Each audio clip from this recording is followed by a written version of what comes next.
Mrs. May is the most glamorous granny in the village where I come from. In fact, she is so glam that my mother and I have dubbed her the Glammy of the village. She's probably best known as for being the controversial head judge of the bake-off in the local bake-off competition, with her favourite competition to judge being the exotic cheesecake category. But we don't see much of Mrs. May anymore. Ever since her stroke last year, she suffers from something called dysphagia, which means she has lost the ability to swallow properly. Now, I want you all to imagine your favourite food in front of you. Lasagna. Yeah, good choice. I want you to imagine eating it. I want you to imagine tasting it. And I want you to imagine enjoying it. Because when you have dysphagia, that's all gone. And it's incredibly common in people who have suffered a stroke and those who live with MS, Parkinson's, and various forms of cancers.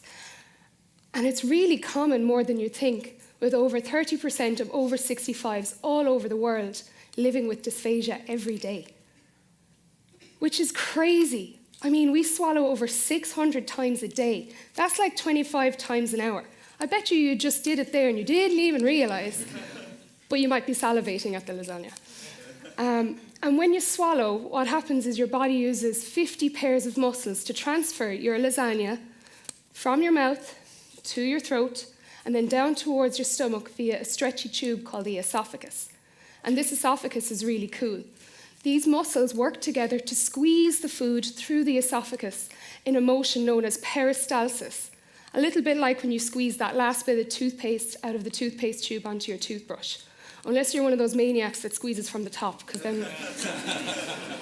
yeah, we need to talk.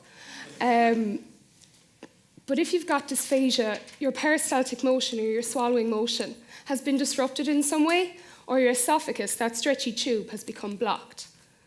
What my research looks at is trying to reverse engineer that whole swallowing process so we can test devices to treat dysphagia.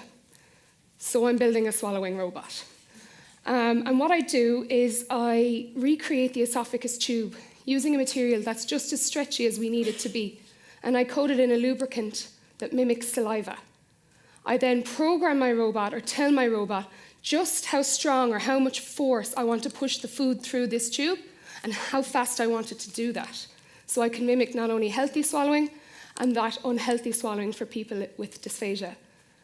This robot is being used to test devices to treat dysphagia so we can encourage people with dysphagia not only back to the dinner table, but back into the community. And for our hashtag Glammy Mrs. May to reprise her role as a Simon Cowell of the cheesecake world. Well done, Fiona.